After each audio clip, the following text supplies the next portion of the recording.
Bonjour à toi chers spectateurs. Vers la lumière de Naomi Kawase qui était en compétition au dernier festival de Cannes a été un énorme coup de cœur pour beaucoup de cinéphiles et de critiques. Même si aujourd'hui, après tout le temps qui a mûri, parce que ça va faire quasiment 6-7 mois qu'il est passé à Cannes, il y a beaucoup de gens qui ont revu leur avis à la baisse, ça reste un film qui a l'air d'avoir marqué les esprits parce que si on se rend bien compte, rien que le pitch qu'il va avoir tout de suite, que vous allez entendre, c'est un pitch qui est purement et simplement cinématographique.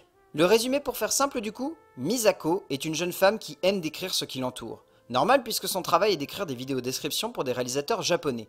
Lorsqu'elle fait la rencontre de Masaya, un photographe en train de devenir aveugle, celui-ci va lui permettre de porter un autre regard sur son travail et sur le monde. Par le biais de ce fameux pitch, je trouve que Naomi Kawase a livré un film vraiment beau. C'est un film qui a plein de petits défauts, mais pour moi, c'est un film qui est doté d'une sensibilité et d'une beauté à toute épreuve. C'est un film qui est vraiment beau, tout simplement. Je ne vois pas d'autres mots en fait pour le définir. C'est un film qui est émouvant, qui est sincère, qui est délicat, qui est poétique, qui est plein de vie, parce que c'est un film qui est bourré de joie de vivre. Mais c'est avant tout un film qui, si vous le voyez, à mon avis, si vous n'êtes pas touché par l'histoire et par la manière avec laquelle elle est racontée, c'est qu'il y a un problème en fait. Le cinéma, c'est avant tout de l'audio et du visuel. Et pour le coup, le film est une alliance absolument magnifique de cela, jouant avant tout sur un ressenti profond et juste autour des deux personnages centraux du métrage, qui sont des héros magnifiques, portés simplement et magnifiquement par le monde. Si l'on peut reprocher parfois à un film de ne pas avoir d'antagoniste, celui au centre de ce métrage est un des plus beaux qui soit, le temps. Un temps implacable, destructeur, mais également constructeur et bâtisseur d'un avenir où deux êtres liés par la vue vont apprendre à se sentir et à ressentir ce dont l'autre a besoin. Déjà dans l'écriture de Naomi Kawase, je trouve qu'elle a trouvé un très bel équilibre dans la composition des personnages. Moi, ce que je trouve très intéressant et ce que je trouve le plus passionnant en fait au sein d'un scénario, c'est quand un scénariste ou un auteur décide de ne pas mettre d'antagoniste au centre de son film. D'en faire un long métrage où le seul antagoniste qu'il peut y avoir, c'est soi-même. C'est-à-dire qu'un personnage va avoir au cœur de lui un antagoniste. Il va être à la fois le protagoniste du film et l'antagoniste.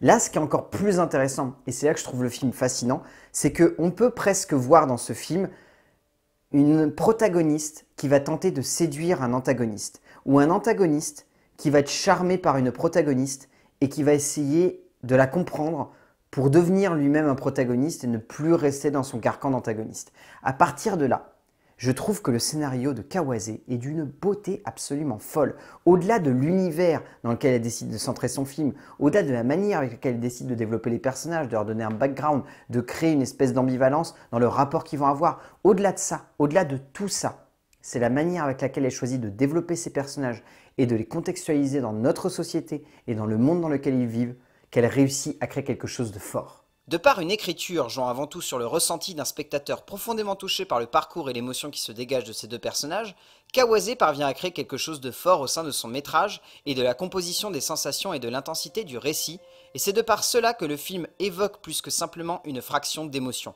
On a la sensation de comprendre celle-ci, parce que l'on comprend pourquoi ces personnages agissent ainsi, et c'est de par cela que Kawase a su saisir quelque chose de sincère et de juste dans la relation entre ces deux êtres humains. En plus de cela, la mise en scène de Naomi Kawase est d'une beauté folle. C'est une auteure qui est toujours fascinée par le visuel, qui cherche absolument à retranscrire le plus d'émotions possible dans le visuel. Là, il y a une sensibilité qui se dégage de chaque instant du film parce que le film se veut d'être beau.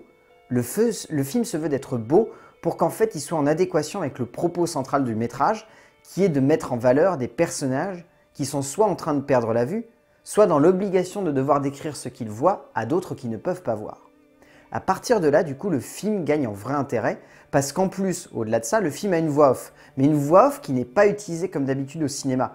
C'est une voix off qui décrit chaque élément du cadre, c'est une voix off qui nous décrit ça dans le but finalement de nous faire ressentir chaque élément du cadre, de nous faire comprendre pourquoi chaque élément est à sa place, chaque élément a une nécessité, chaque élément a un besoin dans ce cadre. Et à partir de là, en fait, je trouve le film d'une beauté folle, parce que ce qui pourrait se transformer en quelque chose de très plombant et quelque chose de très lourd, devient quelque chose qui finalement accompagne le film, chante un espèce d'air mélodieux en fait qui nous touche, qui nous transcende, qui nous demande de regarder plus loin que simplement le cadre qui s'offre à nous, mais de regarder cette espèce de doublure qu'il y a toujours dans un cadre, qui est l'émotion en fait qui se dégage de ce cadre. Construire une émotion qui soit basée avant tout sur le ressenti d'un personnage qui est en train de perdre l'un des deux sens fondateurs du cinéma, cela est plus que compliqué. Mais pour autant, il est indéniable que la réalisatrice japonaise, bien au-delà de saisir cela, le transmet au spectateur avec une grâce folle.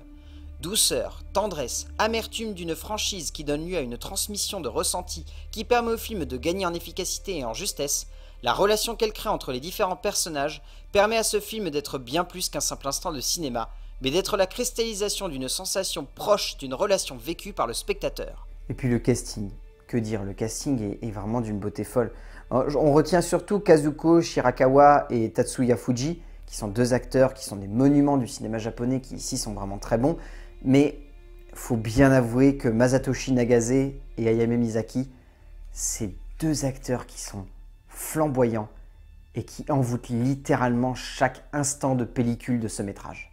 Si le casting secondaire aide ces deux acteurs de talent, ce sont surtout eux qui transcendent le métrage.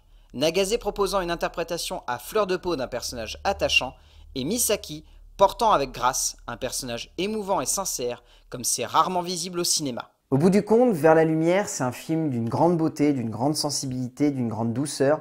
C'est le genre de film duquel on ressort complètement transporté, parce que ça a réussi à créer quelque chose de fort dans notre petit cœur de spectateur.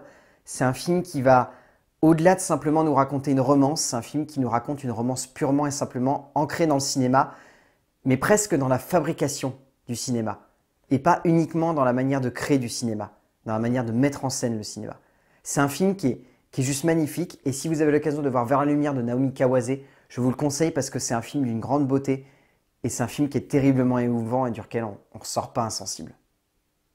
A plus.